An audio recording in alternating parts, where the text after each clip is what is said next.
Alejandro, buen día. Muy bien, buenos días, un gusto saludarlos a ustedes. Gracias, gracias. Bueno, la pregunta, te extiendo la pregunta que le hice a tu colega, no, perdón, sí, tu compañero de bancada, colega diputado.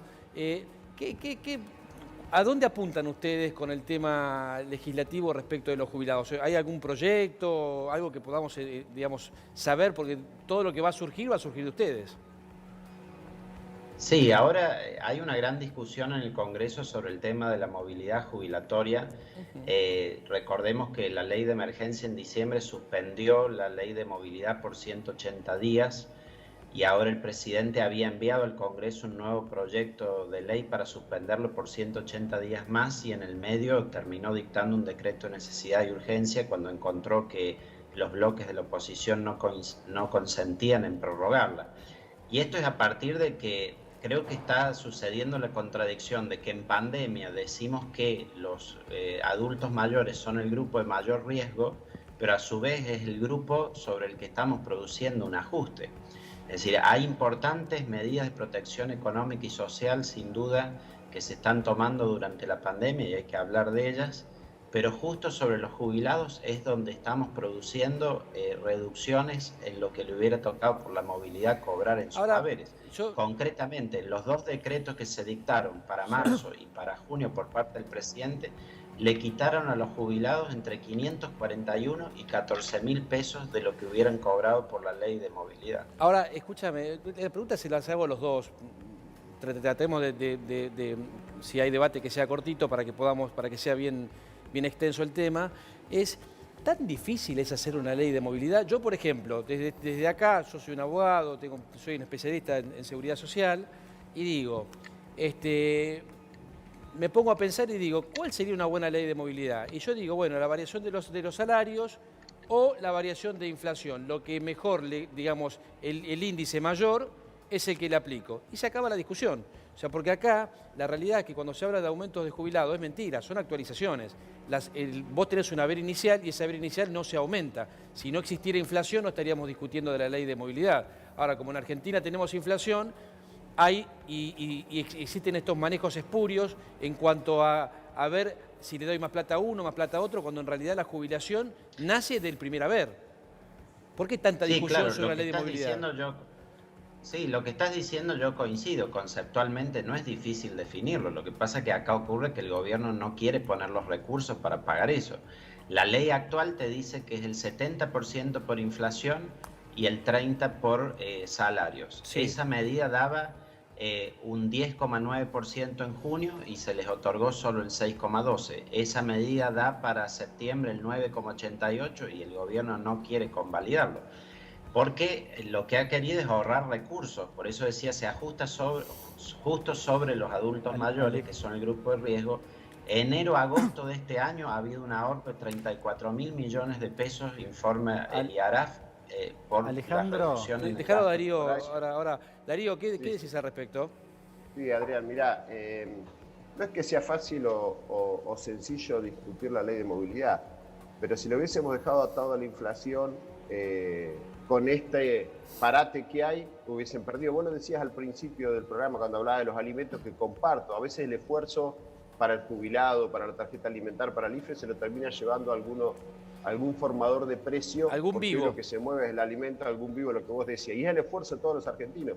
Si lo hubiésemos atado a la recaudación, que es otro punto, también hubiesen perdido los jubilados porque nadie esperaba que se caiga la recaudación como se está cayendo en este momento. Entonces, me parece, en el primer trimestre, con los bonos, con las decisiones que tomó el gobierno, más el tema de los remedios, que no es menor, que es un Eso no es aumento menor. encubierto, Eso es muy haber bueno. decidido que el PAMI cubra los medicamentos en un promedio de 3.500 pesos cuando lo discutimos, allá cuando discutimos la ley de emergencia, ahora debe estar un poco por arriba, pero eso le descomprime el bolsillo, le da poder adquisitivo al jubilado que ya viene perdiendo, Ahora, porque debo es obvio que no discrepar, alcanza, disculpame Darío, es pero obvio que no es no alcanza, cierto que pero lo si que se te quiero atara a la decir para inflación terminar la perderían. ley, para poder avanzar en una ley de movilidad, tenés que tener muy claro cuánto va a ser la recaudación, tenés que tener un presupuesto que todavía no lo tenemos porque estamos con presupuesto prorrogado. La verdad que ha quedado una Argentina muy complicada económicamente en diciembre que se recontra sobredimensionó el problema económico con la pandemia. Ahora, pero concretamente, me parece que el problema más grande que tenemos nosotros es que este debate político no lo está favoreciendo a los jubilados. Porque, viste, cuando uno dice, lo importante cuando te tocas el bolsillo, si a vos el bolsillo se te va haciendo más flaquito, la discusión política queda para los políticos, ¿no? Entonces, concretamente, viste, cuando vos decís, che, vamos bien al hueso, ¿qué está trabajando el Congreso para los jubilados? Hoy, ¿existe algo que nosotros podamos decir, che, en el próximo mes, en los próximos 2 meses, va a ingresar para su tratamiento algo? Esa es la pregunta. Para nosotros, a ver, primero quiero aclarar, si me permiten, no es cierto que si se... Esperen, vayan de a uno. Vayan de a uno. Alejandro, dale, que vos así hablan una vez cada uno. Dale. Gracias. Perdón, Diego. Primero, como digo, es necesario aclarar que no es cierto lo que dice Darío de que si se ajustara por inflación los jubilados perderían. Lo que ocurre es que el gobierno, como digo, no ha querido poner los recursos para hacer ese pago, que es un tema distinto, pero la ley de movilidad da porcentajes concretos que se debían otorgar y que no se han dado. Hoy, el que cobra la jubilación mínima, para ponerlo en número, está cobrando 541 pesos por mes, menos de lo que le tocaría cobrar por la ley de movilidad. Y hay jubilados que están cobrando hasta 14.000 pesos menos de lo que le tocaría cobrar. Bueno, pero Alejandro, por esto viene ya de diciembre del 2017, ¿no? Es así como vos decís, pero no te olvides lo otro. No, a ver, la fórmula que se hizo en diciembre de 2017, si bien tuvo un problema en los primeros meses por el empalme, en el momento que le tocaba, a partir de la acumulación de la inflación, el problema fue pérdida de guita para los jubilados. El problema fue porque los jubilados perdieron plata, ojo. No fue un problemita que, che, se nos cortó la pero línea. por eso te estoy diciendo, todos los sistemas en el mundo, como vos marcaste, actualizan o por inflación o por salario. Nosotros tenemos un sistema que es mixto y que ahora le tocaba recomponer poder real de compra a los jubilados y ahí bajaba la inflación. Y además se ha profundizado eso en medio de la pandemia. Entonces ahora estamos en esta discusión donde el gobierno prorroga la movilidad, por la suspensión de la movilidad por 180 días más, y nosotros hemos propuesto derogar ese decreto porque primero le quita previsibilidad a los jubilados, que es lo que marca la Constitución con el artículo 14 bis, que las jubilaciones sean móviles y sean reglamentados por ley. Lo ha ordenado la Corte Suprema de que sea reglamentado por el Congreso, y además en concreto los está perjudicando porque les está dando menos de lo que la ley les daría. Entonces, ¿qué discusión hay hoy? Esa.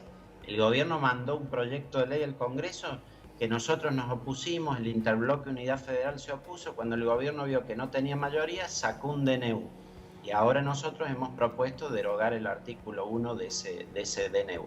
En el medio está esta comisión que decía Darío, que es una comisión que integramos diputados, senadores y también miembros del Ministerio de Economía y del Ministerio de Trabajo, y estamos discutiendo una fórmula de movilidad, pero que va a aplicar recién para el año que viene. Y en el medio está la discusión de lo que está ocurriendo hoy con los haberes. Muy bien, Darío, te escuchamos. Sí, te decía, primero pasarte el dato. Eugenio Semino es el defensor de la tercera edad. La verdad que el informe que llevó el jefe de gabinete al Senado mostró cuánto aumentó los jubilados y cuánto hubiese aumentado por jubilación, y está 5 puntos arriba.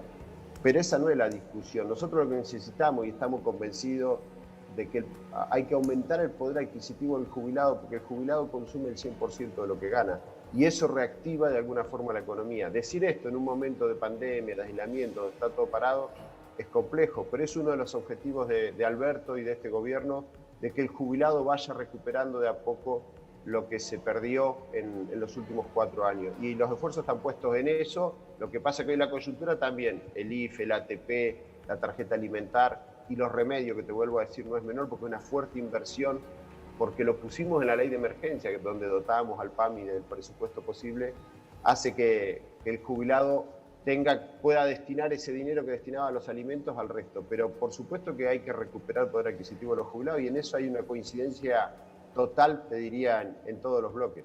Yo quisiera, no puedo dejar de decir lo que pienso, y yo les recomiendo, obviamente es una recomendación de un ciudadano, ni mucho más que eso, pero que me parece que hay 2 temas para tratar que son claves para el futuro de los argentinos respecto de la seguridad social. El primero es la ampliación de las moratorias. Hay mucha gente que no se puede jubilar, cada vez se jubila menos gente, y yo creo que estamos muy preocupados con el IFE, que me parece bien también, pero me parece que las personas más jóvenes tienen más oportunidades que los jubilados. Y tenemos mucha gente que está entrando en edad jubilatoria que no se pueden jubilar. Y esto es un hecho de la realidad, de hecho que se prorrogó una moratoria en el 2016, se otorgó la última moratoria en el 2014, entonces la gente no se puede jubilar. La gente que se podría jubilar con aportes es solamente el 40% de los que llegan a la edad jubilatoria, con lo cual mi sugerencia es que le den prioridad al tratamiento de la extensión de la moratoria y que incluyan dentro de la moratoria a los hombres, que los hombres no están incluidos dentro de la última moratoria, que es una actitud claramente discriminativa. Y el segundo punto es que dejémonos de mirar tanto, hagamos una Argentina de verdad, sin tanta especulación, y hagamos que los jubilados no pierdan en sus actualizaciones respecto, porque vienen perdiendo desde diciembre del 2017 a hoy, sin excepción del gobierno anterior y del gobierno actual, están perdiendo realmente, más allá de los dichos, objetivamente están perdiendo. Entonces sería bueno que por lo menos dejen de perder. Entonces pongamos la guita en donde está la parte más crítica, que es donde nace la seguridad social, que es de cuidar a las personas mayores. Esta es mi recomendación, mis queridos diputados. Está bien, muy bien, lo tomamos, te agradezco por el aporte. Lo que iba a decir, para tener una discusión genuina tenemos que empezar con datos claros y ciertos. No es por generar un contrapunto con Darío, pero esto que dice el jefe de gabinete de que han cobrado 5 puntos más de lo que les hubiera tocado por la ley es falso. Es decir, lo podemos contrastar con los datos claramente y basta con ver lo que fue el último aumento. La ley daba 10,9% para junio y el aumento fue de 6,12%. Eso claramente es inferior. Y ha sido inferior para los jubilados que cobran la mínima y para el resto, para todos. Entonces, cuando se dice de que se va a buscar al menos que una parte de los jubilados recuperen poder adquisitivo, la verdad que de diciembre a ahora junio no lo ha recuperado ninguno. Ni los que más cobran, que pierden hasta 100.000 pesos en el año, los jubilados que tienen el haber máximo en el régimen general, e inclusive los de la mínima con bonos y todos otorgados están perdiendo igual 541 pesos mensuales respecto de lo que les hubiera tocado por la ley. Entonces nadie le está ganando a la ley. Más allá de lo que haya pasado del 2017 al 2019, que lo tomo como análisis, lo cierto es que la ley de movilidad hoy le daría previsibilidad a los jubilados sobre cuánto cobrar y les daría más que los decretos de Alberto Fernández le están dando, y por eso es que nosotros planteamos esta discusión. En cuanto a lo otro, sí. Lo tomo, la verdad que el sistema previsional nuestro es de un sistema de altísima cobertura a nivel comparado. Sin duda el programa de moratoria sirvió mucho para eso. Luego también en la adopción de la PUAM, la pensión universal para el adulto mayor. Sí, a mí la PUAM no me gusta. No, a mí la PUAM no me gusta para nada. Y me parece que la PUAM lo que hace, le pone un... Bueno, pero no hay que ser ideológico en esto. Es decir, yo escucho quienes no les gusta la PUAM o quienes no les gusta la moratoria. Y la verdad que tanto la moratoria como la PUAM han servido para incrementar la cobertura previsional. No, pero esperá, porque mirá que yo te... Si me permitís, Adrián, un segundo, Diego, ya te doy la palabra a vos, quiero contestarle, un segundito, perdóname, Diego. Darío, perdón. Yo te voy a decir la diferencia. Vos con la PUAM tenés dos problemas. Primero, que no cobrás ni siquiera la mínima, que es insuficiente, y el segundo, que es que cuando fallece la persona no deja pensión. Eso es gravísimo, porque acordate que cuando vos juntás las dos jubilaciones de mujer, hombre y mujer, o saquemos el género, porque hoy el género no existe, de las dos de la pareja, ahí más o menos van tirando. Si se va uno, ¿quién paga el alquiler? O sea, realmente el tema de la pensión... Lo que pasa es que la pensión es un tema que se está debatiendo hoy se pone en debate, porque la pensión le sale cara al Estado, porque capaz que fallece un chico de 30 años y la chica que tiene 27, 26, 26 años tiene una pensión hasta que fallece, o sea que le tiene que pagar capaz que 40 años. Pero la realidad es que la pensión es clave para una persona mayor, porque vos hoy con un poquito, no sé, con poco menos de 20.000 pesos no podés vivir. Imagínate alquilando y comiendo con 20, ¿cuánto es la mínima? 16, sí, por supuesto que Por supuesto que toda prestación adicional va a ser favorable. A lo que voy es que todos los sistemas como los nuestros, que tienen alta informalidad laboral, como ocurre en Argentina, que 4 de cada 10 trabajadores no están registrados, tienden a tener, además del sistema contributivo, que termina siendo muy incompleto para cubrir las prestaciones en la vejez, tienden a tener una prestación que es no contributiva, que es financiada desde rentas generales. Esto es lo que ocurre en todo el mundo. Sí. Y que también separan las fuentes de financiamiento entre lo contributivo y lo no contributivo. Lo que pasa es que eso, hecho, la PUAM, ley. al único que perjudica es al hombre, porque vos fijate que esto no está pensado así nomás. La PUAM lo que hace en realidad es, un tipo tiene 20 años de aporte y tiene que irse a la PUAM. La mujer tiene 4 años de aporte y puede acceder a una jubilación. Entonces, por eso digo, es discriminativo para el hombre totalmente hoy el sistema de seguridad social. Pero quiero escucharte un poquito a vos, Darío, por favor. Sí, mira, creo que hay cuestiones en las que sí puedo coincidir. Es cierto que se le dio más importancia y se trató de cuidar más los jubilados de la mínima, que son la mayoría de los jubilados, tanto en la discusión de la ley de emergencia como después en las actualizaciones. Y quizás el jubilado de la máxima, con la discusión que tuvimos en el Congreso, más las decisiones, no han sido tan beneficiados, por decirlo de alguna manera. Ahora, la eliminación de la moratoria fue cuando el gobierno de Macri mandó la famosa reparación histórica, que nosotros no la acompañamos porque lo planteábamos claramente. Ahí se eliminó lamentablemente la moratoria y se creó esta PUAM que nosotros siempre dijimos, es como el jubilado de segunda categoría. Y eso no puede ser, no podemos tener No es jubilado, te corrijo, Darío, no es jubilado, porque bueno, es una pensión no contributiva. Ni siquiera es jubilado. Comparto la crítica, lo dijimos públicamente y creo que eso hay que modificarlo y hay que volver a un esquema de moratoria. Pero te explico, más allá de la discusión de fondo, de si se jubiló o no se jubiló. Pero lo pueden hacer ustedes, Darío, métanle si se puede volver al esquema de moratoria. Tenemos que trabajar, buscar los consensos, no es fácil en un Congreso donde no tenemos el bloque mayoritario. Pero lo que te quiero decir es, estamos convencidos que el jubilado reactiva rápidamente la economía porque consume el 100% de lo que gana. Entonces esto que dice que se gasta plata jubilando gente no es así, se reactiva la economía y por eso hay que volver a un esquema parecido al que teníamos antes del 2017. Sí, sí. Bueno, muchachos, yo les agradezco muchísimo, la verdad que me encanta. Vamos a tratar de seguir con esto, me parece que es buenísimo que los diputados puedan decir, porque ustedes son los que nos representan, muchachos, nosotros los necesitamos. O sea, la verdad es que los necesitamos, son muy importantes para la institución, para el país, que funcionen bien, que trabajen, que den proyectos. Y les agradezco mucho a los dos por haber participado del programa. Muchas gracias. Gracias.